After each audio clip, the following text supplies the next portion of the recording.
De Mateus capítulo 5, vou ler só o verso 1 e 2.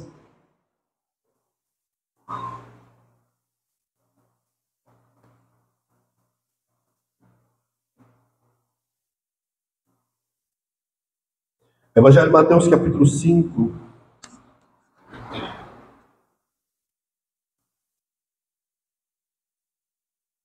Vendo as multidões, Jesus subiu ao monte e se assentou. Seus discípulos aproximaram-se dele, e ele começou a ensiná-los, dizendo: Pai, pedimos que o Senhor fale conosco, fale a cada pessoa que aqui está nessa noite. Então, a palavra foi nos dada para ensinar, para repreender, corrigir e educar. Ela cumpra esse propósito, Deus, em nome de Jesus. Amém. Irmãos, pode se assentar. Pode deixar aberta aí sua Bíblia. Hoje é a quinta mensagem da série Recortes da Vida de Jesus. Eu falei sobre o precursor de Jesus, falei sobre o nascimento de Jesus, falei sobre a preparação de Jesus, falei sobre o início do ministério de Jesus, e hoje eu quero falar sobre a escola de Jesus. A escola de Jesus. Basicamente, no Evangelho de Mateus, é um evangelho escola. Nós temos, basicamente, 5 grandes discursos de Jesus em todo o Evangelho de Mateus. 5 aulas, né? 5 ensinamentos. O primeiro deles é o Sermão da Montanha, que vai do capítulo 5 até o 7. Que é, basicamente, a essência da mensagem de Cristo, do ensinamento de Cristo. Depois nós temos, no capítulo 10, o outro discurso de Jesus, que é o discurso de comissionamento dos seus discípulos. Depois nós temos, no capítulo 13, o novo discurso de Jesus, uma nova aula de Jesus, que foi sobre as parábolas. Depois nós temos, no capítulo 18, uma nova aula de Jesus, que foi sobre a igreja. E depois nós temos, no capítulo 23 até o 25, a última aula de Jesus, que trata da escatologia, ou das últimas coisas, ou daquilo que vai acontecer no tempo do fim. Então, basicamente, todo o Evangelho de Mateus se estrutura nesses 5 discursos. O grande estudioso, que eu gosto muito, Hermann Ridderbos, ele diz que não, que tem 6. Ele pega o capítulo 23 e separa do 24 e 25. Segundo ele, o 23 é uma aula sobre os fariseus, né? É um discurso criticando os fariseus. Então ele coloca o 23 como um discurso sobre os fariseus, os religiosos, e o 24 e o 25 um discurso sobre o tempo do fim. Mas em geral todos unem o 23 ao 25. Então, no meio desses 5 discursos de Jesus, ou 6, como defende o Hermann Ridderbos, nós temos os milagres de Jesus, né, realizados, os encontros e desencontros de Jesus. Então o Evangelho de Mateus é basicamente isso. E como o tema hoje é a escola de Jesus, eu quero focar no Sermão da Montanha. Eu já preguei cerca de 17 sermões em cima do Sermão do Monte, né? Então quem quiser ouvir esses 17 sermões, eu não sei se estão todos lá, mas foi colocado no YouTube. Eu acho que um ou outro que faltou, que não teve gravação no dia. Então todos esses sermões estão lá. Então o que eu vou fazer hoje? Vou fazer uma nova resenha do Sermão do Monte em 5 títulos. Vou resumir todo o sermão em 5 temas. O primeiro, o caráter do cidadão do reino. O segundo, o comportamento do cidadão do reino. O terceiro, a religião do cidadão do reino. E depois do relacionamento do cidadão do reino. E por fim, a obediência do cidadão do reino. Então eu vou dividir todo o sermão nesses 5 temas básicos, mostrando exatamente, tendo como foco, que a escola de Jesus visava formar cidadãos do reino. E esse é o meu objetivo, né? Mostrar que a escola de Jesus não visa formar membros, mas cidadãos para o reino do Senhor. Nós aprendemos na mensagem de semana passada que a mensagem central de Jesus é o reino de Deus, né? Ele chama as pessoas para o arrependimento, porque o reino está próximo. Essa é a mensagem central de Jesus. Se nós olharmos toda a Bíblia, nós vamos ver que o reino de Deus está no centro de todas as Sagradas Escrituras. No Antigo Testamento nós temos o reino prometido. Na vida e obra de Jesus nós temos o reino inaugurado. E na parousia, ou na segunda vinda de Cristo, nós teremos o reino consumado. Mas o reino de Deus está no centro da mensagem de Jesus. E a grande preocupação de Jesus é formar discípulos, cidadãos do reino, que agem e pensam como cidadãos do reino. Então a escola de Jesus, no capítulo 5 ao 7, é nos ensinar a pensar, sentir e agir como verdadeiros cidadãos do reino de Deus. Portanto, a minha pergunta é exatamente essa: o que nós podemos aprender nessa escola de Jesus? O que nós podemos aprender nessa escola de Jesus? Como eu disse, eu vou tentar resumir todo o Sermão da Montanha em 5 aulas, em 5 temas. Então vamos lá. O que aprendemos na escola de Jesus? Primeiro aprendemos sobre o caráter do cidadão do reino de Deus. Essa é a primeira coisa. Aprendemos sobre o caráter do cidadão do reino de Deus. E esta é a mensagem das bem-aventuranças. Bem-aventurado tem o sentido de feliz, né? Nós traduzimos por felizes. Mas talvez a melhor tradução seria abençoados. Quem são esses abençoados, né?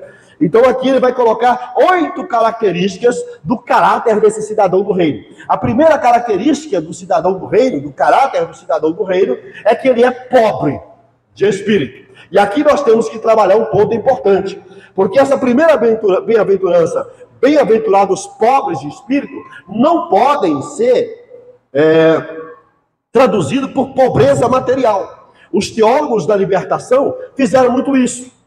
Jesus está falando que bem-aventurado é o pobre. Então quem são os bem-aventurados? São aqueles desprovidos de recursos materiais. São aqueles desprovidos de bens. Esses são os pobres. Não. Pobre de espírito aqui não tem a ver com coisas materiais.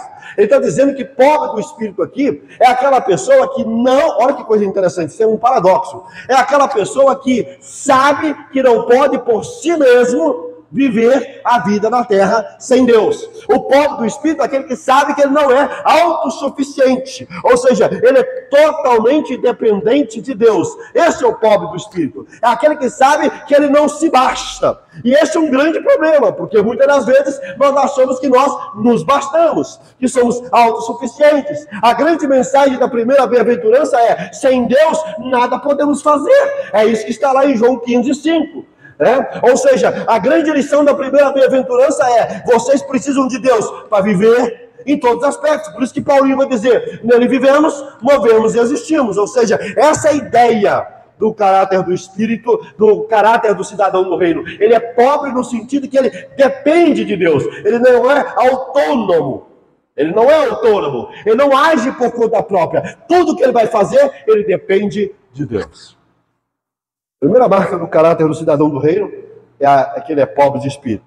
Segundo lugar, o cidadão do reino não é apenas pobre de espírito. O cidadão do reino, em segundo lugar, ele é aquele que chora pelos seus pecados. A ideia da segunda bem-aventurança, bem-aventurados que choram, chorar aqui não é chorar porque o cachorrinho morreu. Chorar aqui não é porque perdeu um ente querido. Chorar aqui não é porque foi mandado embora do trabalho. Chorar aqui não é porque separou da esposa ou do esposo. Chorar aqui é o choro pelos seus erros, pelos seus pecados. Bem-aventurado aqueles que choram, que se arrepende diante de Deus, que é contrito diante de Deus. Bem-aventurado aquele que reconhece seus pecados e chora por ele, e derrama lágrima para eles. Essa é o entendimento da maior parte dos estudiosos, que esses que choram tem a ver com arrependimento, com contrição, tem a ver com reconhecimento do pecado. Então o cidadão do reino é uma pessoa que chora em arrependimento diante de Deus. Terceiro lugar, o cidadão do reino são aquelas pessoas que são mansas. Algumas traduções vão dizer que ele é humilde, né? Algumas preferem humildade, outras preferem manso. A ideia de mansidão é aquela pessoa que tem uma ira. E todos nós temos ira. Todos nós. A ira faz parte da nossa estrutura natural como ser humano. Nós precisamos da ira. A ira nos motiva a agir. A ira nos motiva a fazer justiça. Mas esse manso é aquele que traz a ira sob controle. Ou seja, como disse Paulinho, irai-vos e não pequeis. O manso é aquela pessoa que ira, mas não peca. Ou seja, ele equilibra o seu sentimento. Ele não usa dessa agressividade interna, dessa ira interna, para destruir, para matar, para cometer feminicídio. para sair correndo atrás de alguém no trânsito, porque buzinou para ele, ele desespera atrás dele para bater o carro nele, para dizer: ninguém buzina para mim no trânsito. O manso é aquela pessoa que tem os seus ímpetos, os seus apetites, a sua índole animal sob controle. Ele está dizendo: o cidadão do reino é uma pessoa mansa. Está faltando gente com essa característica, né?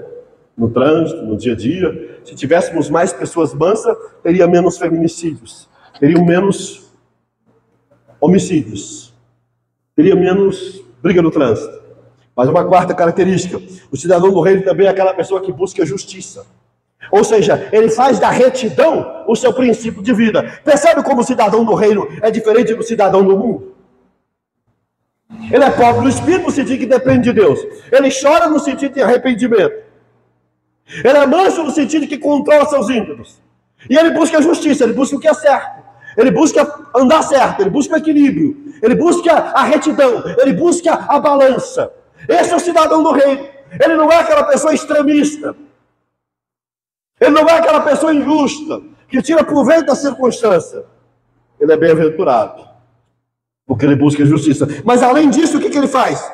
Uma outra característica do cidadão do reino é que ele busca a misericórdia. Ele é misericordioso. Ele é misericordioso pelos desprovidos materialmente. Ajuda quem é desprovido materialmente. Ele é misericordioso pelos desprovidos psicologicamente, que precisa de atenção, de conselho, de aconchego, de carinho.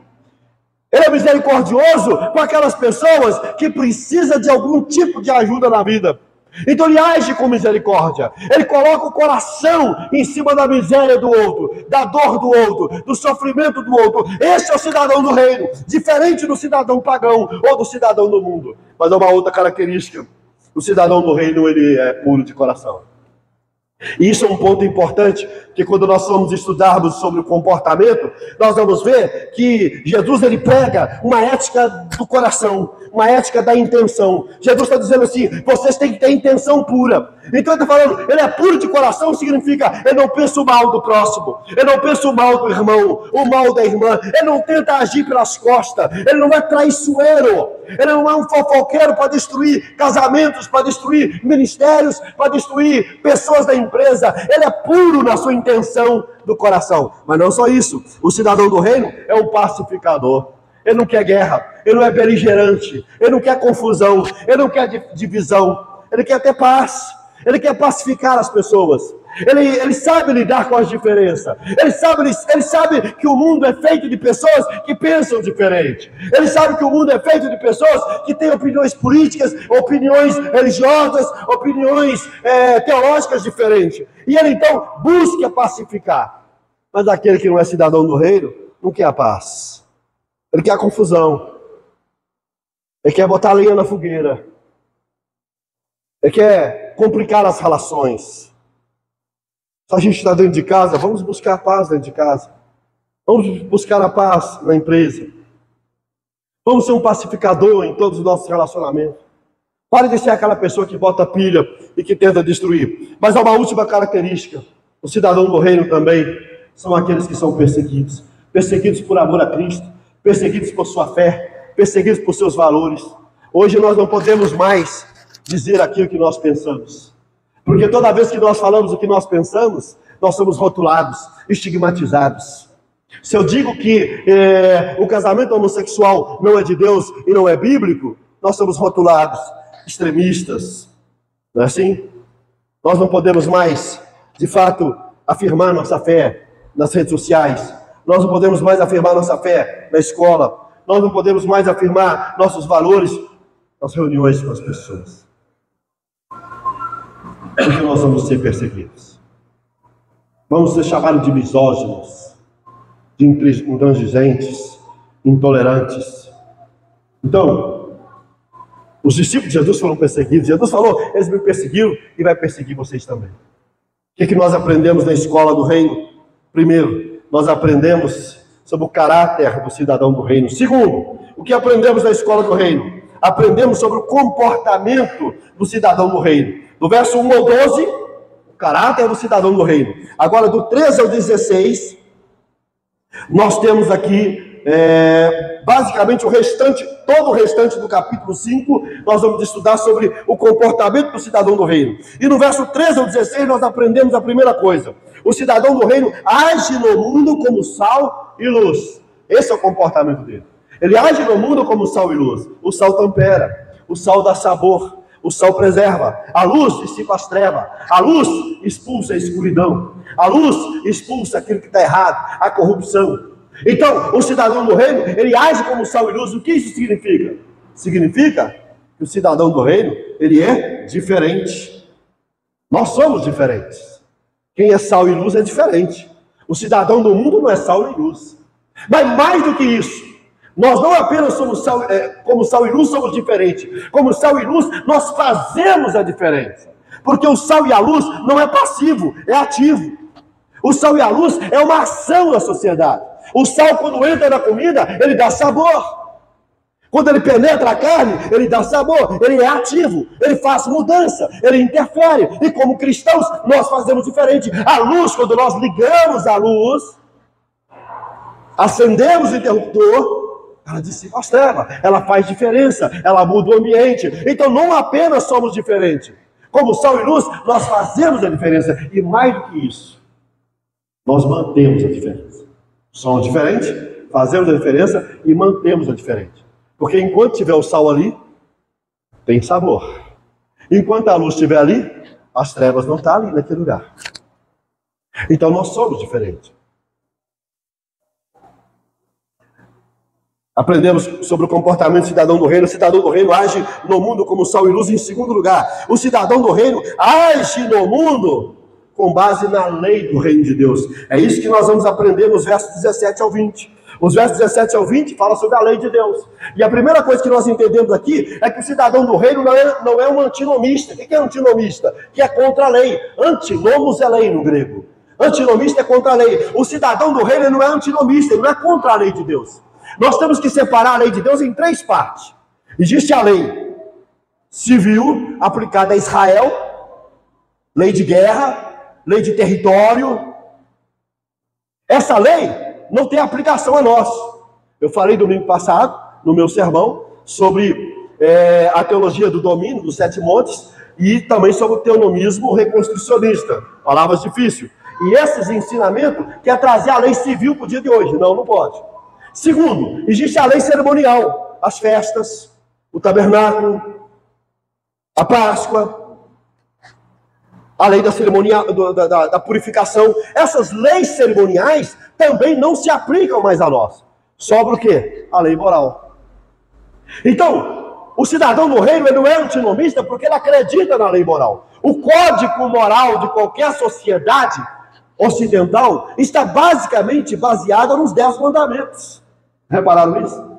Os 10 mandamentos estão na base da lei ocidental. Ou seja, nós não somos contra a lei. O que nós estamos defendendo é que a lei civil e a lei cerimonial não se aplica mais à igreja. Nós não temos que fazer aqui um culto da Páscoa e sacrificar um cordeiro, porque isso não diz mais respeito à igreja e a nós. Mas em segundo lugar, o cidadão do reino não é, por um lado, antinomista contra a lei, mas ele também não é legalista. Ele não diz assim, se você não obedecer à lei, você não está salvo. Não, ele não vai dizer isso.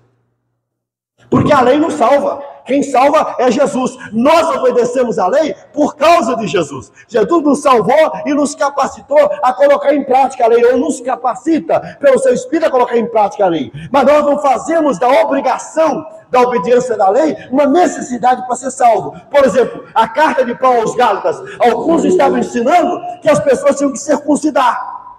Que as pessoas tinham que guardar o sábado. Paulo vai dizer, vocês caíram da graça. Aí não precisa mais fazer essas coisas não. Por quê? Porque isso é legalismo. Defender que eu preciso ser circuncidado para ser salvo é legalismo. Que eu tenho que guardar o sábado é legalismo. Que eu tenho que celebrar a Páscoa é legalismo. O cristão não faz isso. Então, se nós não somos antinomistas, também não somos legalistas. Nós somos cristonomistas. Ou seja, nós aplicamos a lei de Cristo em nossas vidas. Cristo não anulou a lei. Cristo resumiu toda a lei em 2 mandamentos. Amar a Deus sobre todas as coisas e amar o próximo a si mesmo. O que Cristo questionava é a interpretação que os rabinos faziam da Torá. Eram os acréscimos que ele fazia. É isso que não tem nada a ver com o ensinamento de Cristo. Eles começaram a inventar coisas para se proteger. Não é isso? Criaram leis para se proteger. Esse é o erro daquela época e nos dias de hoje. Jesus, não tem nada a ver com isso, não. Vocês não entenderam a lei. Vocês são tão hipócritas que vocês estão me acusando de curar uma pessoa no sábado. Mas se o animal de vocês cair no sábado, vocês tiram do buraco. Vocês são hipócritas mesmo. Jesus vai falar isso com eles. Então o cidadão do reino, ele age no mundo como sal e luz. Segundo, ele age com base na lei do reino. E a lei do reino é sentada em Cristo, em amar a Deus sobre todas as coisas e amar o próximo como a si mesmo. Os irmãos percebem que eu estou resumindo o Sermão do Monte, né? Mas em quarto lugar, queridos irmãos, em próximo lugar aí, o cidadão do reino, em terceiro lugar. Primeiro, ele age como sal e luz. Segundo, ele age com base na lei do reino. Terceiro, ele age com motivações corretas. Ele age a partir das intenções. Porque é muito fácil a gente fazer coisas exteriormente para todo mundo ver. Ah, eu vou agir assim porque a sociedade quer que eu aja assim. Ah, eu vou agir assim. Não. Jesus está falando assim, vocês têm que agir motivado pelo coração transformado. E Jesus dá 3 exemplos. Quais são os 3 exemplos que Jesus dá aí, queridos? Ele vai dar um exemplo do homicídio, do adultério e do divórcio. Exemplo do homicídio. O que Jesus está querendo dizer? Ah, para vocês, assassinato é matar o cara. Eu matei uma pessoa, sou assassino. Jesus, não. Assassino é aquele que tem ódio no coração, que tem ira no coração, que deseja a morte do outro, mesmo sem matar ele. Ou seja, o que Jesus está querendo dizer? Jesus está trazendo a lei para o interior. Jesus está dizendo assim, vocês têm que agir baseado em motivações corretas, e não apenas em comportamento correto. Vocês estão falando aí, eu não mato, mas deseja todo dia a morte das pessoas. Eu não mato, mas está cheio de ódio no coração. Eu não mato, mas está cheio de ira. Jesus está falando assim, esse ódio e essa ira não resolvida no seu coração é assassinato. É isso que nós vamos aprender aí, queridos, dos versos 21 até o 26. O cidadão do reino, ele age com base, queridos irmãos, em motivações corretas. Mas aí ele vai para o adultério. Vocês acham que adulterar é dormir com a mulher do outro? Ou dormir com o marido do outro? Não. Adulterar é você ficar maquinando no coração, desejando no coração, fantasiando no coração o tempo todo. Daquela velha lição que nós aprendemos, que alguns dizem que é de Martinho Lutero, outros de Agostinho. Você não pode, né, impedir que um pássaro voe sobre a sua cabeça. Mas você pode impedir que ele faça ninho. Não é verdade? Você pode impedir que ele faça ninho na sua cabeça. Ou seja, pensamentos vai passar, mas você tem que frear eles. Você tem que botar freio nos pensamentos. Então Jesus está querendo dizer o seguinte, pare de preocupar só com comportamentos. Comece a preocupar com o coração, porque muitas das vezes o seu coração está impuro. Muitas vezes o seu coração é, como diria João Calvino, uma fábrica de ídolos. E aí ele vai para o divórcio. E aí no divórcio, ele vai dizer exatamente que a causa do divórcio permitida é a impureza sexual, é a imoralidade sexual. É interessante porque lá em Mateus 19, Jesus vai dizer que a causa do divórcio é a dureza do coração. Quando o coração não é tratado, quando o coração não é bem resolvido, é que nasce o divórcio, é que nasce a separação. Então o que ele está querendo dizer é o seguinte aqui, você como cidadão do reino, começa a tratar seu coração, começa a tratar sua alma, começa a tratar de dentro para fora, começa a resolver por dentro o seu problema, e não ficar só no lado de fora. Queridos irmãos, em quarto lugar, o cidadão do reino, ele age com base na verdade. Eu estou só no comportamento, gente. É isso que está aí no verso 33 até o 37. Quando ele fala sobre o juramento, ele está dizendo assim, olha, o que deve ser o princípio que deve governar o comportamento do cristão? A verdade. Você não pode ficar entre o sim e o não. É interessante porque um dos meus heróis na fé, C.S. Lewis, ele dizia, nas suas reuniões na Universidade de Oxford, onde ele reunia jovens para debater sobre a fé cristã, ele dizia: eu quero seguir a verdade até onde a verdade me levar. C.S. Lewis dizia: eu não tenho medo da verdade. Aonde ela me levar, eu vou. Não importa aonde ela vai me levar. Porque ele acreditava que toda verdade é verdade de Deus. E se toda verdade é verdade de Deus, eu não posso ter medo da verdade. Então siga a verdade. Vá até o final. O cristão não pode ter duas palavras, querido. Sim, sim, não, não. Por isso ele questiona o juramento. O juramento nasce exatamente o seguinte: você não acredita em mim. Eu juro, mãe. Eu juro, pai. É assim que a gente faz desde criancinha. Eu juro. E o povo acrescenta: pela minha mãezinha que está lá no céu. Eu juro. E Jesus está falando assim: vocês não precisam jurar. Vocês só precisam ser verdadeiros. Se nós fôssemos mais autênticos, não precisava jurar. Nós vivemos no mundo hoje das fake news, das mentiras. Nós precisamos voltar à verdade, queridos irmãos. E eu encerro aqui esse capítulo 5, dizendo, em quinto lugar, que o cidadão do reino age com base no amor e não na vingança. Então o cidadão do reino age com base na luz e no sal, né? Esse é o seu ponto de partida. Age com base na lei do Senhor, esse é o seu outro ponto de partida, né?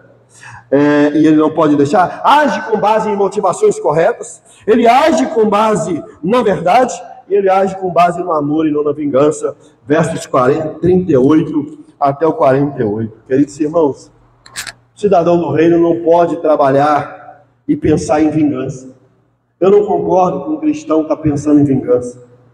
É interessante quando a gente estuda a vida de José do Egito. Para mim, um dos personagens mais lindos da história bíblica. José tinha tudo para acabar com seus irmãos. Ele estava no topo do Egito. Só estava acima dele Faraó. Agora ele estava com a faca e o queijo. O pai morreu. Quando o pai morreu, falou: vou matar essas pragas. Vou acabar com essa raça. E os irmãos perceberam isso. Papai morreu, acabou. Enquanto papai estava vivo, havia esperança para nós. Papai morreu, acabou a esperança. Dobrar, cair de joelho nos pés de José. José falou assim: eu não sou Deus, não. E outra coisa, não foi vocês que me trouxeram para o Egito, não, foi Deus. Me trouxe aqui para salvar vocês. Nós não podemos, queridos irmãos, fazer da vingança a nossa filosofia de vida. Nós temos que aprender, irmãos, a perdoar. Nós temos que aprender, queridos irmãos, a amar os inimigos. É isso que está falando aqui. Nós não queremos amar nem os nossos pais, nem os nossos familiares. E ele fala: ame os seus inimigos. Nós estamos querendo matar o inimigo. Nós queremos dizimar o inimigo, né? Eu nunca me esqueço, certa feita, da morte de vou citar o nome dele, um grande homem de Deus que morreu. Embora eu não concordava com muito da teologia dele, mas eu não tenho dúvida de que foi um grande homem de Deus chamado Davi Miranda. Quando eu era criança, eu ouvia, acho que chamava Rádio Aleluia, os programas do Davi Miranda. Eu ficava assim assustado. O quanto Deus usou aquele homem.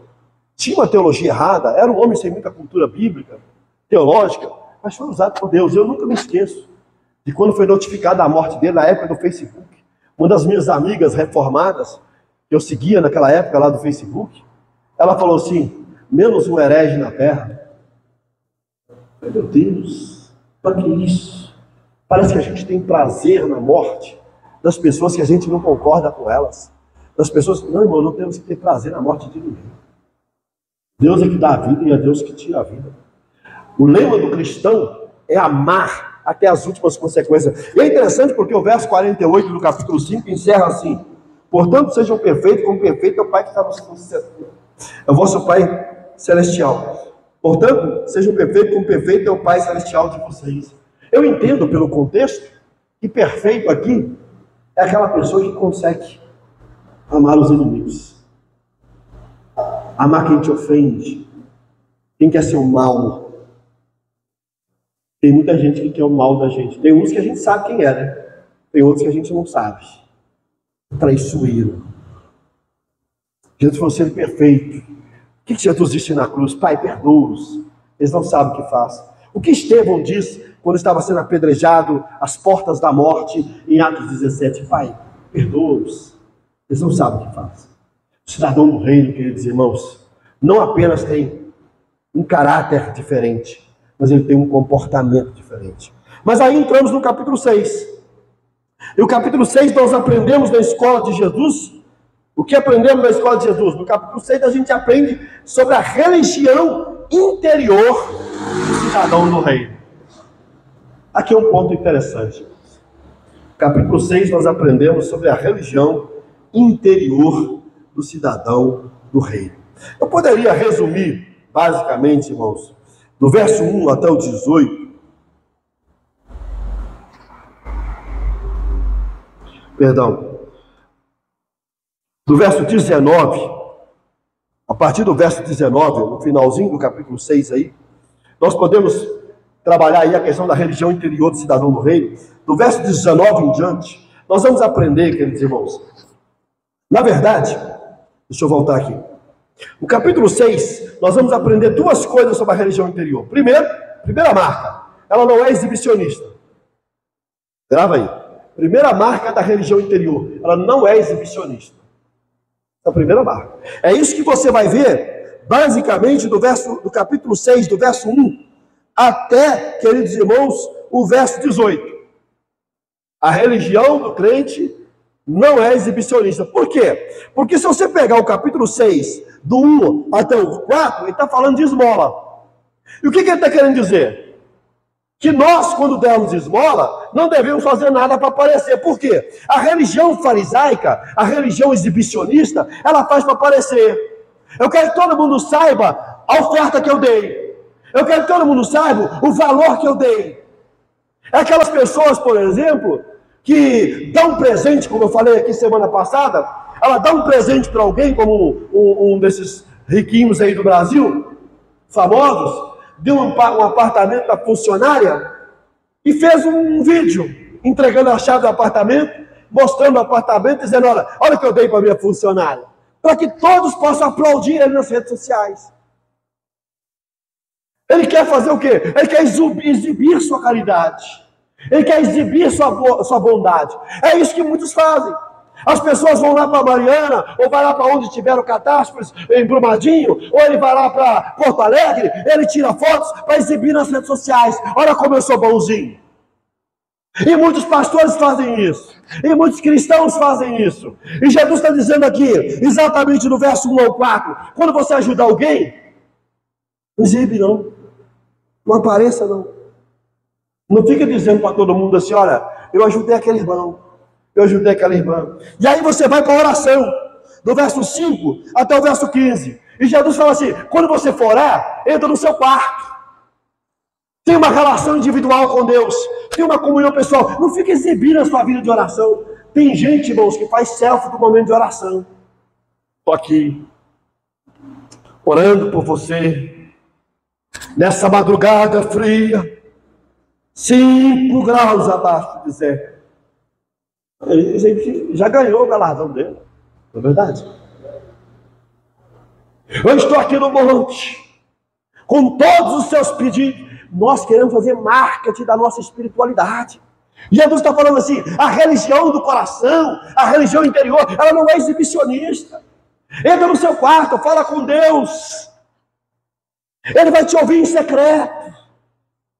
Ele vai ver a sua vida de oração. Um dos meus professores, que eu amava muito, René Pereira Feitosa, foi pastor da PNL, né?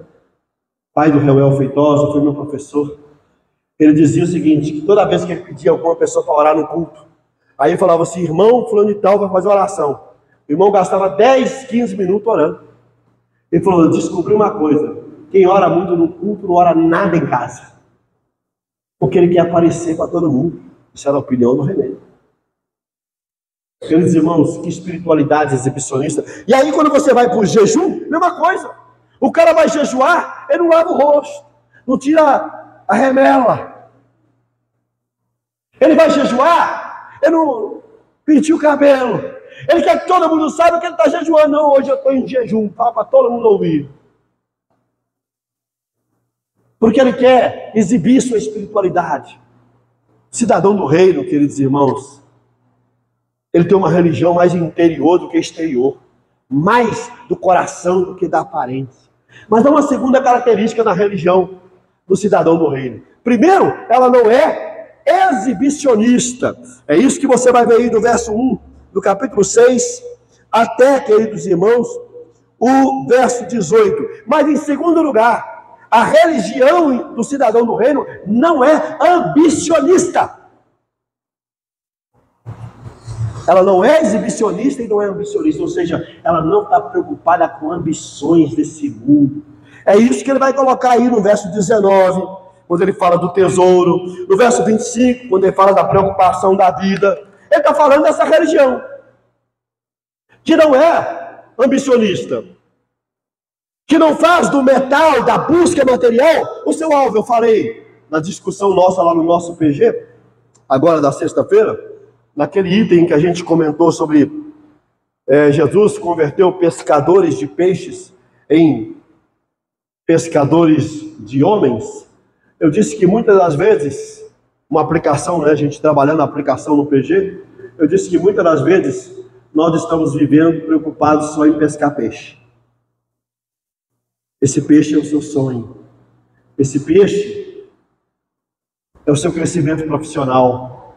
Esse peixe são os seus bens que você alcança. A gente está preocupado só em pescar peixe. E Jesus está chegando para a gente dizendo assim: quando é que você vai começar a pescar gente? Pescar alma? Quando é que você vai começar a pescar vidas? Eu disse aqui no sermão semana passada, nesse ponto mesmo, o último aspecto desse ponto aí, Jesus converte pescadores de peixe em pescadores de homens. Eu disse que o encontro com Jesus não só transforma a nossa vida, mas ele também transforma nossos propósitos. Pessoas que têm seus propósitos transformados, ela é diferente. Você vai ver que ela é diferente, ela demonstra isso nas redes sociais. Ela demonstra isso nos seus relacionamentos. Porque tudo que ela faz, ela sempre pensa, isso de alguma forma me faz amar mais a Deus. Isso de alguma forma me faz amar mais o próximo. Isso de alguma forma vai ajudar o reino de Deus a crescer. Isso de alguma forma vai ganhar alma. Ela está o tempo todo se perguntando se a sua vida de alguma forma coopera para o crescimento do reino de Deus. A religião interior não é ambicionista. Há dois testes para a nossa reunião, para a nossa religião interior não ser ambicionista. A primeira que ele coloca aqui é a dos olhos, não é isso? Onde você tem colocado seus olhos? Seus olhos só estão nas coisas grandes. O que diz o Salmo 131? Meus olhos não são altivos. Meus olhos não são gananciosos. A primeira coisa que nós observamos é que ele disciplina, queridos irmãos, os seus olhos. Ele vai dizer, os olhos são a candeia do corpo. Ele tem uma disciplina dos olhos. Eu não vou permitir que os meus olhos enveredem pela avareza. Eu não vou permitir que os meus olhos fiquem o tempo todo pensando só em conquistar. Porque essa pessoa obcecada pela prosperidade e pelo sucesso, ela vai ter uma religião ambicionista. Ela vai no culto para pedir prosperidade. Ela faz campanha para ter prosperidade, porque é tudo que ela quer na vida. Mas aquela pessoa que não tem uma religião ambicionista, primeira coisa, ela tem disciplina dos olhos. Salmo 131, meus olhos não são altivos, não são gananciosos. Segundo, ela não faz do dinheiro o seu Deus. Ela não transforma o dinheiro o seu Deus. E é interessante porque Jesus nunca chamou ninguém de Senhor. A única pessoa que chamou de Senhor foi o dinheiro. Transformar o dinheiro no seu Senhor, no seu Deus. Ele faz isso. Aquele que tem uma religião do coração,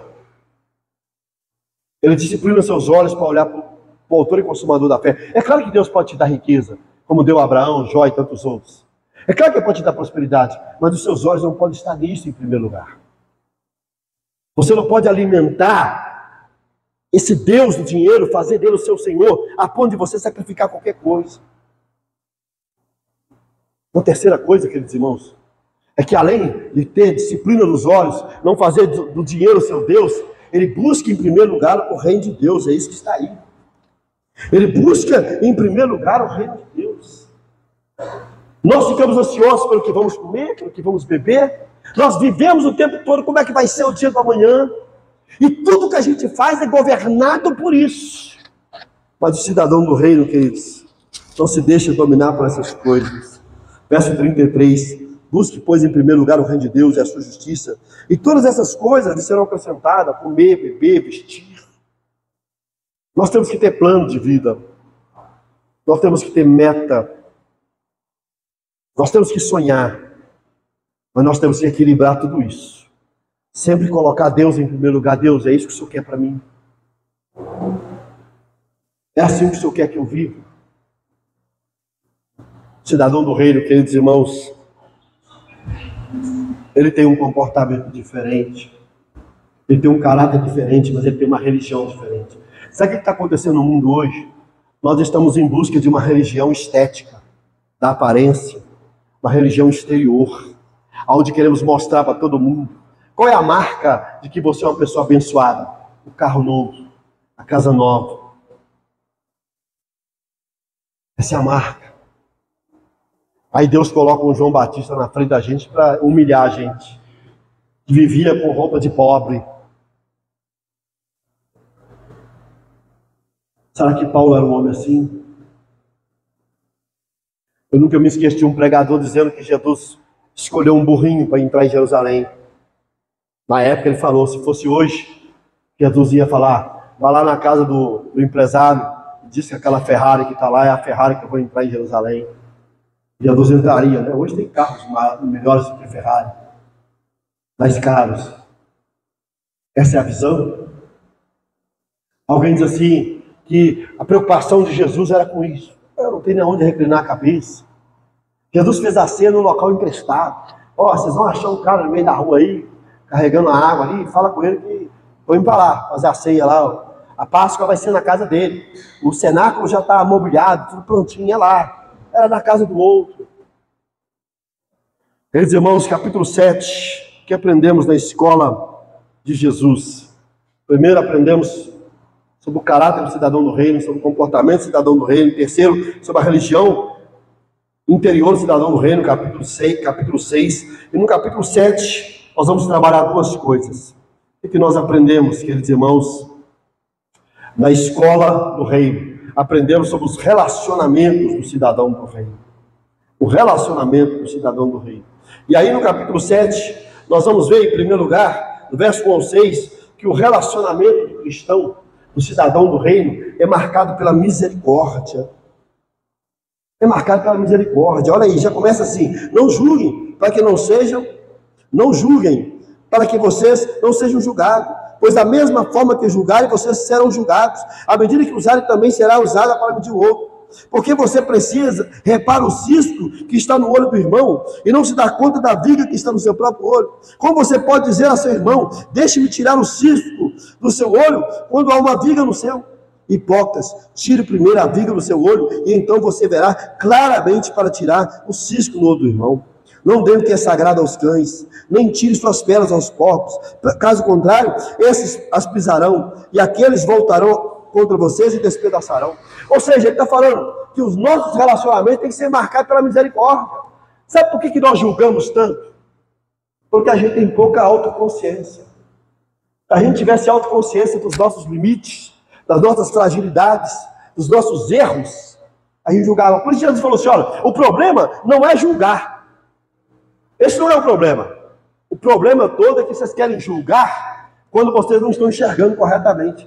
Como é que eu vou enxergar corretamente se eu tenho uma trave nos olhos? Se eu tenho uma miopia de alto grau e não uso óculos? Como é que eu vou enxergar? Tira primeiro essa viga nos seus olhos, tira primeiro. É isso que ele vai dizer. Repara no cisco que está no olho do seu irmão e não se dá conta da viga que está no seu próprio olho. Para que eu possa ajudar o próximo, eu tenho que limpar primeiro meus olhos. Aquela mulher que todo dia criticava a vizinha. Meu Deus, aquela vizinha porca demais, ela não limpa a janela dela. Até no dia que ela se deu conta de que, na verdade, era a janela dela que estava tão suja, que ela achava que a janela da vizinha que estava suja, e era dela. Essa é a verdade. Nossa janela anda suja. Nossos olhos estão embaçados. E a gente só fica acusando os outros, criticando os outros. Chega a hora, queridos irmãos, a gente se autoavaliar. Chega a hora da gente pensar, será que o problema não está em mim? Nossos relacionamentos têm que ser marcados pela misericórdia. E ele diz que aquelas pessoas, olha o que ele diz no verso 6, não deem que é sagrado aos cães, nem atire pelas porcas. Ele está falando daquelas pessoas que obsessivamente estão errando e não querem mudar de vida. É aquela pessoa que você já falou com ela, você já ensinou, você já mostrou. Essas aí, ele falou, vocês têm que ter discernimento. Ela não quer mais te ouvir. Então não fica jogando pé, não fica ensinando, não fica tentando ajudar quem não quer. Eu diria, ore por elas. Eu diria, tenha paciência. Pode ser que amanhã, essa pessoa que hoje não está querendo te ouvir, possa ouvir amanhã. Por isso que eu disse que a primeira característica, a primeira marca do relacionamento do cidadão do reino é a misericórdia. A segunda marca é a confiança, porque fala da relação do cidadão do reino com Deus. Verso 7 até o verso 12, está falando da persistência da oração. A nossa relação com Deus deve ser baseada, queridos irmãos, na confiança. Nós temos que confiar que o nosso Deus pode todas as coisas, amém? Nós temos que confiar que nosso Deus abre portas aonde ninguém abre, que Deus fecha a porta que ninguém fecha. Nós temos que confiar que o nosso Deus tirou a água da rocha e Ele pode fazer um milagre na sua vida. Não joga a toalha, irmão. Não desista. O seu Deus continua sendo Deus. E enquanto Ele for Deus, Ele não vai deixar de ser Deus. A esperança para nós. É isso que Lamentações diz. Coloca a sua boca no pó. Talvez haja esperança. O verdadeiro cristão não pode desistir. O verdadeiro cristão não pode. Ele tem que insistir porque Ele tem um Deus que pode todas as coisas. Jesus fala aqui, qual é o pai que o filho pede para ele pão da pedra? Será que o pai pediu? Olha o que diz o texto, irmãos. Não sou eu que digo. Quando você, se seu filho pedir pão, lhe dará pedra. Ou se pedir peixe, lhe dará uma cobra. Nenhum pai vai fazer isso. E ele continua.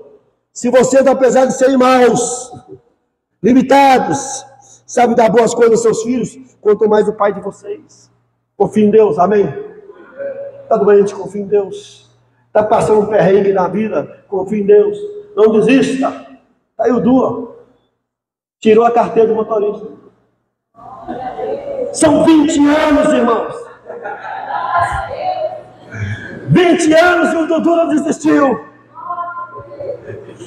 É 20 anos mesmo, irmão? Pelo menos foi quem me falou hoje, gente. Desde 2006. Olha para você ver. Não desiste. Amém? Não podemos desistir. Sabe quais sonhos você tem que desistir? O sonho que Deus não tem para você. Tem gente sonhando errado, irmãos. Tem gente sonhando errado. Eu nunca me esqueço do pastor que virou e falou assim: o meu sonho é transformar essa igreja na igreja da Lagoinha. Vai ser uma nova Lagoinha. A igreja fechou, irmãos. Eu disse para ele: irmão, você está sonhando grandes coisas para Deus? Ou é Deus que está sonhando grandes coisas para fazer através de você? Aqui está a diferença, o detalhe é esse, irmão. Às vezes nós estamos sonhando grandes coisas que Deus não quer fazer através de mim.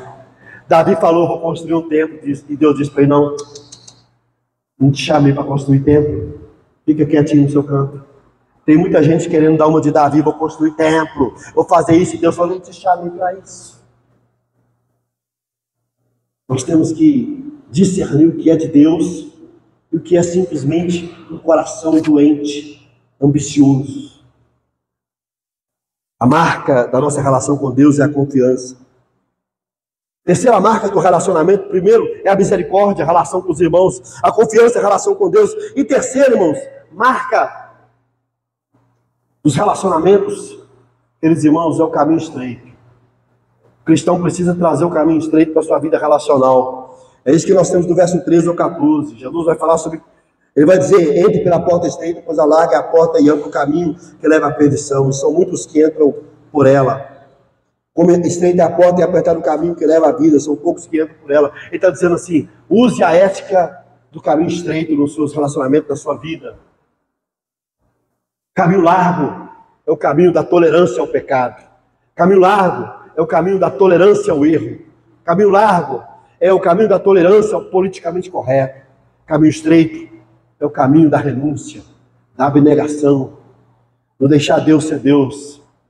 Nossos relacionamentos com as pessoas devem ser de caminho estreito. Nem todo mundo que você convive vai andar com você no caminho estreito. Cuidado. Se os seus amigos são do caminho largo, Ele poderá levar você para o caminho largo. Se os seus amigos são do caminho não muito confiável, Ele vai te levar para lá. Alguém já disse que nós somos o resultado dos nossos 5 principais relacionamentos. Se todos os meus relacionamentos são pessoas que não acreditam em Deus, que são hedonistas, que fazem do prazer o seu Deus, que são materialistas, que fazem do dinheiro o seu Deus, que são imorais. Se os 5 pessoas que estão em volta de você são assim, diz os estudiosos, você vai ser o 6º. Não é possível que 5 pessoas que estão em volta de você são do caminho largo e só você do estreito. Você vai ser do caminho largo, mais cedo ou mais tarde. Nossa vida deve ser marcada pela ética do caminho estreito. Mas aí, irmãos, do verso 15, nós vamos encontrar, queridos irmãos, até o verso 20, uma outra marca dos relacionamentos. A primeira é a misericórdia, a segunda, a confiança, a relação com Deus. Terceiro, é o caminho estreito, que marca a nossa filosofia de vida nesse mundo. Quarto, é o discernimento espiritual. É a nossa relação com os falsos mestres, com os falsos profetas. É isso que nós vamos ser do 15 ao 20. Quantas pessoas estão em volta de nós ensinando coisas erradas? E eu tenho que usar 3 critérios para identificar ele. Primeiro critério, o caminho estreito e largo. Essa pessoa que você está seguindo, defende a teologia do caminho largo ou defende uma teologia do caminho estreito? Ele defende a teologia de que no reino de Deus cabe tudo? Porque Deus aceita todos, mas não aceita tudo.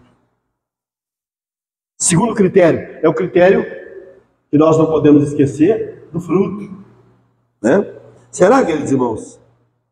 Será? Qual é o fruto dessa árvore? É fruto de caráter? É fruto de justiça? É fruto de honestidade?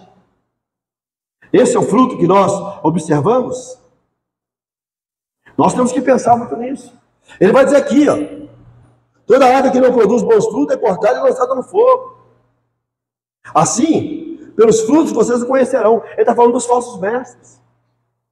Quantas pessoas têm um discurso lindo, motivacional, que agrega pessoas, que junta as pessoas? É esse que as pessoas querem ouvir. Quando chega um pregador que mexe na ferida, quando chega um pregador que mexe na zona de conforto, aí esse pregador não me serve mais. Aí esse pastor eu não quero seguir ele. Aí esse pastor eu não quero ficar com ele. Eu quero alguém que amacia meu ego. Eu quero alguém que fala o que eu quero ouvir, o que eu gosto de ouvir. Porque o verdadeiro homem de Deus não prega para agradar, não fala para ter audiência, não prega para ter ibope. O verdadeiro homem de Deus prega para discipular e transformar vidas. Paulinho não tinha medo de falar a verdade. João Batista não teve medo de falar a verdade, perdeu a cabeça por causa disso. Paulo teve muitos inimigos, até dentro da igreja, várias pessoas abandonaram Paulo, várias pessoas viraram as costas para Paulo, porque Paulo era duro. Paulo chamou a atenção do próprio apóstolo Pedro na cara dele. Paulo chamou a atenção do Barnabé, aquele que introduziu ele na igreja, sem medo. Mas hoje vai fazer isso. Vai chamar a atenção das pessoas. Vai falar o que as pessoas não querem ouvir. Vira as costas para você. Ah, não volto mais nessa igreja. Ah, não quero saber mais desse pastor. Sabe por quê? Porque ele mexeu com o seu ego. Porque ele mexeu com a sua zona do conforto. E isso está fazendo com que os pastores parem de pregar a verdade. Porque não está dando resultado. O cidadão do reino, ele precisa ter discernimento espiritual. Porque o mundo que nós estamos vivendo hoje são de pessoas assim. É engraçado. Vamos ter um momento de nostalgia. Quando a gente era criança, a gente ficava com raiva do pai da gente, não ficava? Irmãos, eram umas varadas que não tinha noção. O negócio era brabo, né? Misericórdia. Agora, você já viu algum desses pais, depois de velho, reclamar? Graças a Deus pela varada. A minha irmã mais velha, irmãos, ela me trancava dentro do quarto. Trancava, fechava a chave. Tinha grade na janela, não podia fugir não. Quando você terminar de ler o livro, bate na porta, me dá o resumo do livro e te deixa sair. Não dia de Gabão não podia fazer nada. Vai um pai fazer isso hoje? Hã? Agora eu pergunto para os irmãos. Hoje eu leio na média aí, quando eu leio menos, 60 livros no ano. A que vocês acham que eu lembro quando eu leio 60 livros no ano? Eu leio toda a minha Bíblia o ano inteiro. Já li a Bíblia todo esse ano. Estou lendo o Novo Testamento junto com o meu PG. E estou lendo Salmos. Eu lembro da irmã Dora. Percebe? Obrigado. Já falei isso para ela várias vezes. Obrigado. Agora, quantos pais fazem isso hoje? Sabe o que está destruindo as pessoas? Queridos irmãos, é exatamente que nós estamos adequando. A família e a igreja estão usando a psicologia em vez da Bíblia. A família preocupada não pode dizer não para o filho, porque se dizer não ele vai ficar revoltado. Ou o pastor não pode dizer não para a ovelha, senão ela troca de igreja, não pode. E a gente está vivendo assim. Eu fico pensando, pastor Julinho, se o Paulo estivesse aqui hoje, como é que seria? Se o Paulo confrontou Pedro na cara dele, imagina as ovelhas. Pará-las, pegá-las pelo colarinho. Levantar elas, toma jeito. Senão eu mesmo te dou o jeito. Foi Paulo que diz, entrega essa pessoa ao capeta. Paulo diz assim, entrega essa pessoa ao diabo. Capítulo 5 de 1 Coríntios. Mas nós não temos o direito de extrapolar um tiquinho e já somos o ruim. Não gosto. Nosso relacionamento tem que ser marcado pelo discernimento espiritual. E eu encerro. O que aprendemos na escola do reino? Último lugar, aprendemos sobre a obediência do cidadão do reino. Essa última lição. Jesus encerra o Sermão do Monte falando sobre a obediência. Primeiro, o obediente tem uma confissão de fé coerente. Olha aí o verso 21. Nem todo aquele que me diz Senhor, Senhor, entrará no reino do céu, mas apenas aqueles que fazem a vontade do meu Pai que está no céu. Ou seja, ele tem uma confissão de fé coerente. Ele fala e ele corresponde com a vida que ele fala. Porque ter confissão de fé e não ter prática, leva a lugar nenhum. Senhor, Senhor. Eu fico imaginando Jesus ouvindo isso. Como é que Jesus ouviu isso, gente? Vamos ler aí. Muitos, verso 22, me dirão naquele dia, Senhor, Senhor. Repetindo, confissão reafirmada. Não profetizamos em teu nome não expulsamos demônio. E não realizamos muitos milagres, ou seja, nós não fizemos muitas coisas boas. Então eu lhes direi claramente, nunca os conheci. O obediente tem uma confissão de fé coerente. Ele fala e ele vive de acordo com o que ele fala. Mas em segundo lugar, ele não apenas tem uma confissão de fé coerente, ele tem um fundamento para a sua vida coerente. É aí que está a parábola do prudente insensato. Portanto, quem ouve essas minhas palavras e pratica, é como um homem prudente que construiu a sua casa sobre a rocha. Paulinho disse que a rocha é quem, gente? Jesus. O obediente tem um fundamento coerente. O fundamento do crente é a rocha. A prática do crente é ouvir e fazer. O William Barclay disse que obedecer significa ouvir e fazer. Ele tem uma prática coerente, tem uma praxis coerente. Ele tem um fundamento coerente. Eu pergunto para esta igreja, e aí, igreja? Seu fundamento é coerente? O obediente tem uma confissão de fé coerente, um fundamento coerente. Você só ouve, mas não pratica? O que está matando a igreja hoje, irmãos? É que nós estamos sacando da igreja o que gostamos. Sacando da igreja o que achamos chique. Sacamos da igreja as amizades. Mas é a palavra de Deus que te sustenta mesmo? Você está seguindo, você está ali por causa de Cristo e da palavra, ou é por outros motivos, outras razões? O que de fato te sustenta? O obediente tem uma confissão de fé coerente, um fundamento coerente. O cidadão do reino, irmãos, ele é diferente. Resumindo, o que nós aprendemos na escola do reino? Primeiro, aprendemos sobre o caráter do cidadão do reino. Um caráter baseado no princípio da bem-aventurança do pobre do espírito, bem-aventurados os que choram, bem-aventurado os mansos, bem-aventurado os misericordiosos, os que buscam justiça, bem-aventurado os que buscam a misericórdia, os que buscam a pureza, os pacificadores, os perseguidos. Segundo, o comportamento do cidadão do reino, baseado no sal e na luz, baseado na lei do rei. Isso é fundamental, né? Baseado nas motivações corretas, baseado na verdade, baseado no amor e não na vingança. Acho que eu estou bom de cabeça, né? Para citar tudo de cor. O capítulo 6. Qual que é a religião interior do crente? Não é exibicionista, sua esmola não é exibicionista, sua oração não é exibicionista, seu jejum não é exibicionista. Segundo, não é ambicionista, ele disciplina seus olhos, ele não transforma o dinheiro no seu Deus, e ele busca em primeiro lugar o reino de Deus. O que nós aprendemos da escola do reino? Os relacionamentos é baseado na misericórdia, ele não julga as pessoas sem antes avaliar a sua vida, baseado na confiança, relação com Deus, baseado na ética do caminho estreito, baseado no discernimento espiritual com os falsos, que aprendemos na escola do reino. Que o cidadão do reino é obediente. Ele tem uma confissão de fé coerente e ele tem um fundamento coerente. Eu acho que eu resumi o sermão todo de cabeça. Estou velho, mas não estou ruim assim não. Queridos irmãos, eu queria que você refletisse muito essa semana sobre essa mensagem. A quinta mensagem da série Recortes da Vida de Cristo. Eu até aqui meio que segui certinho. Daqui para frente eu vou começar a dar meus pulos, porque eu não tenho condição de pregar todo o Evangelho de Mateus.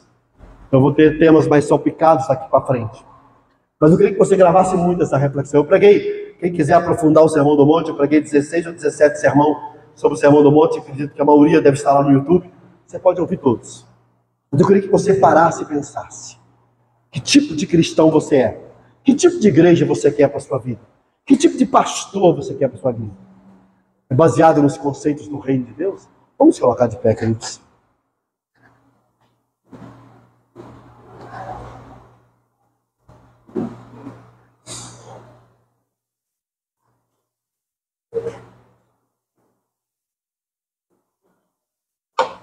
Feche os teus olhos. Pai bendito, nós estamos vivendo um momento